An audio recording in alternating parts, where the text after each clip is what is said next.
जय श्री कृष्ण मित्रों भगवान हनुमान जी रुद्र के 11वें अवतार हैं। तो सावन के महीने में इनकी खास पूजा करने से, विशेष उपाय करने से भगवान हनुमान जी की कृपा से हमारी मनोकामनाएं शीघ्र पूर्ण हो जाती है। तो मित्रों, आज आपको हम बताएंगे कि सावन के इस पावन महीने में भगवान हनुमान जी की किस प्रकार से पूजा आराधना करना चाहिए, कौन कौन से खास उपाय आपको करना चाहिए जिससे कि आपकी मनोकामनाएं शीघ्र पूर्ण हो जाए और भगवान हनुमान जी की कृपा दृष्टि आपके ऊपर बनी रहे। तो मित्रों, आप सभी का बहुत बहुत स्वागत है आपके अपने ही चैनल एस्ट्रो गुरुजी में। मित्रों, यदि आपने अभी तक हमारे चैनल को सब्सक्राइब यदि नहीं किया हो तो अभी सब्सक्राइब कर लें और बेल आइकन को अवश्य दबाएं, जिससे हमारे अगले आने वाले नए वीडियो की नोटिफिकेशन सबसे पहले आपके पास पहुंचे।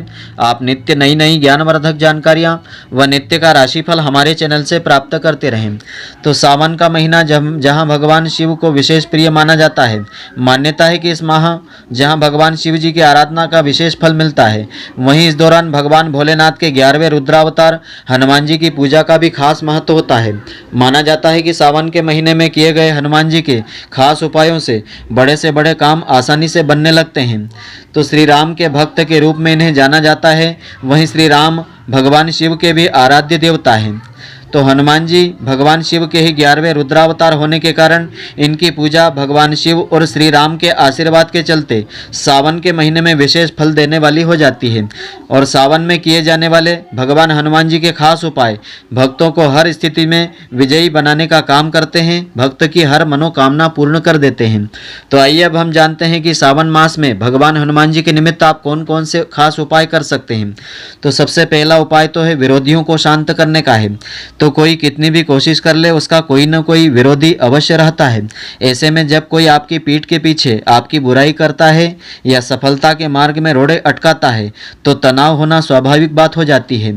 तो सावन के महीने में एक खास मंत्र है जिसका जाप करके आप विरोधियों को शांत कर सकते हैं, जो बिना किसी को नुकसान पहुंचाए उस विरोधी के मन में आपके विरोध में चल रही बातों को शांत कर देता है। माना जाता है कि इस मंत्र के उपयोग से आप अपने विरोधियों या शत्रुओं को शांत करके अपने अनुकूल बनाने या अपने वश में भी कर सकते हैं। तो इस मंत्र का आपको नियमबद्ध मंगलवार से आरंभ करके अधिक से अधिक संख्या में जाप करना चाहिए और अगला मंगलवार आने तक इसे पूर्ण करना चाहिए। तो इसका श्रद्धापूर्वक जाप करने से आश्चर्यजनक प्रभाव आपको इसका मिलने लगेगा। तो मंत्र इस प्रकार से है: ओम नरसिंहाय विद्महे वज्र नखाय धीमहि तन्नो नरसिंहम प्रचोदयात। इस मंत्र का आपको श्रद्धापूर्वक नित्य प्रति एक ही संख्या में जाप करना चाहिए। तो इसका आश्चर्यजनक लाभ आपको अवश्य प्राप्त होगा। तो सावन मास में किए जाने वाले कुछ खास व अचूक व सरल से उपाय हैं। तो सबसे पहला उपाय इनमें है, इस उपाय के तहत सावन के किसी भी मंगलवार को प्रातःकाल स्नान करने के बाद बड़ के पेड़ का एक पत्ता तोड़ें। तो यह उपाय करने से आपकी इच्छा पूरी होगी। तो बड़ के पत्ते का पत्ता तोड़ें, इसे साफ स्वच्छ पानी से धो लेवें।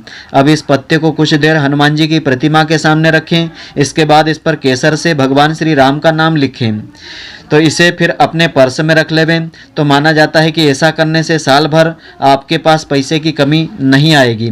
इसके बाद जब दोबारा सावन का महीना आए तो इस पत्ते को किसी नदी में प्रवाहित कर दें। इसी प्रकार से एक और पत्ता अभिमंत्रित करके फिर उसे अपने पर्स में रख लेवें। तो इससे आपके पास धन की कमी नहीं आएगी। दूसरा उपाय इस प्रकार से है, सावन में किसी भी मंगलवार के दिन प्रातःकाल स्नान आदि करने के बाद बड़ के पेड़ से 11 या 21 पत्ते तोड़ लेवें। ध्यान रखें कि पत्ते पूरी तरह साफ व साबुत होवें। अब इन्हें स्वच्छ पानी से साफ कर लेवें और इनके ऊपर चंदन से भगवान श्री राम जी का नाम लिखें। अब इन पत्तों की एक माला बनावें। माला बनाने के लिए पूजा में उपयोग किए जाने वाले रंगीन धागे का उपयोग आप कर सकते हैं। अब पास के किसी हनुमान जी के मंदिर में जाएं और हनुमान जी की प्रतिमा के सामने शुद्ध घी का दिया जला करके यह माला भगवान हनुमान जी को अर्पित कर देवें और श्री राम का नाम उच्चारण करें। तो हनुमान जी की विशेष कृपा इससे मिलती है। यह हनुमान जी को प्रसन्न करने का सबसे बहुत प्राचीन टोटका है। इसका प्रयोग करने से आपकी हर मनोकामना पूर्ण हो जाती है। और तीसरा उपाय इस प्रकार से है, इससे भी आपकी मनोकामना पूर्ण होती है, रोग भय से मुक्ति मिलती है, मोक्ष की प्राप्ति होती है। तो इस उपाय के अलावा सावन के महीने में मंगलवार के दिन, किसी भी मंगलवार के दिन हनुमान जी के मंदिर में आप जाएं, वहां बैठ करके राम रक्षा स्तोत्र का श्रद्धापूर्वक पाठ करें। इसके बाद हनुमान जी को गुड़ व चने का भोग अर्पित करें। साथ ही जीवन में यदि आपको कोई समस्या है उसका निवारण करने के लिए उनसे प्रार्थना करें। तो मान्यता ऐसी है कि ऐसा करने से आपकी हर समस्या का हल अवश्य निकल आएगा। और चौथा उपाय इस प्रकार से है, यह उपाय भी सावन माह में किसी भी मंगलवार को आप कर सकते हैं। इसके तहत प्रातःकाल ब्रह्म मुहूर्त में नहा धो करके साफ धुले हुए वस्त्र धारण करें। इसके बाद पास के किसी हनुमान जी के मंदिर में जाकर के चमेली के तेल और सिंदूर मिश्रित चोला अर्पित करें। हनुमान जी को चोला चढ़ावें। साथ ही चोला तक चढ़ाते समय एक शुद्ध घी का दीपक हनुमान जी के सामने जलावें। दीपक में चमेली का तेल का भी उपयोग आप कर सकते हैं या शुद्ध घी का उपयोग भी आप कर सकते हैं। अब यह चोला चढ़ाने के बाद भगवान हनुमान जी को गुलाब के फूल की माला पहनावे और केवड़े का इत्र हनुमान जी की मूर्ति के दोनों कंधों पर थोड़ा थोड़ा छिटक देवे। अब एक साबुत पान का पत्ता लेवे, इसके ऊपर थोड़ा सा गुड़ व चना रख करके हनुमान जी को इसका भोग अर्पित करें। भोग लगाने के बाद उसी स्थान पर थोड़ी देर बैठ करके तुलसी की माला से इस मंत्र का कम से कम 5 माला जाप अवश्य करें। मंत्र इस प्रकार से है, राम रामेति रामेति रमे रामे मनोरमे सहस्त्र नाम तत्तुल्यम राम नाम वरानने।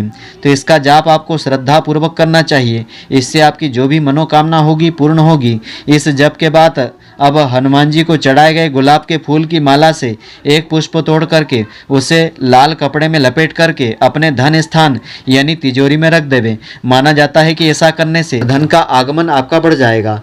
पांचवा अगला उपाय इस प्रकार से है। इस उपाय के तहत सावन में मंगलवार के दिन किसी भी ऐसे मंदिर में जाएं जहां भगवान शिव व हनुमान जी दोनों की ही प्रतिमा हो। वहां जाकर के शिव जी व हनुमान जी की प्रतिमा के सामने शुद्ध घी का दिया जलावें। उसके बाद वहीं बैठ करके शिव चालीसा और हनुमान चालीसा का पाठ करें। माना जाता है कि ऐसा करने से भक्त को भगवान शिव व हनुमान जी दोनों की ही कृपा प्राप्त हो जाती है। अगला उपाय इस प्रकार से है। इसके तहत सावन के मंगलवार को पास ही किसी हनुमान जी के मंदिर में जाएं। हनुमान जी को सिंदूर और चमेली का तेल अर्पित करें और अपनी मनोकामना कहें। मान्यता के अनुसार ऐसा करने से हनुमान जी प्रसन्न होते हैं और भक्त की हर मनोकामना पूर्ण करते हैं। अगला उपाय इस प्रकार से है। इस उपाय के तहत मंगलवार के दिन घर में पारद से निर्मित हनुमान जी की प्रतिमा स्थापित करें। पारद को रसराज कहा जाता है।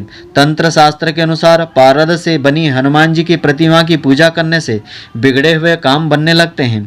मान्यता है कि पारद से निर्मित हनुमान जी की प्रतिमा को घर में रखने से सभी प्रकार के वास्तु दोष स्वतः दूर होने लगते हैं। साथ ही घर का वातावरण शुद्ध हो जाता है और इसकी प्रतिदिन पूजा करने से किसी भी प्रकार के तंत्र का असर घर में नहीं होता है और न ही साधक पर किसी तंत्र का प्रभाव रहता है।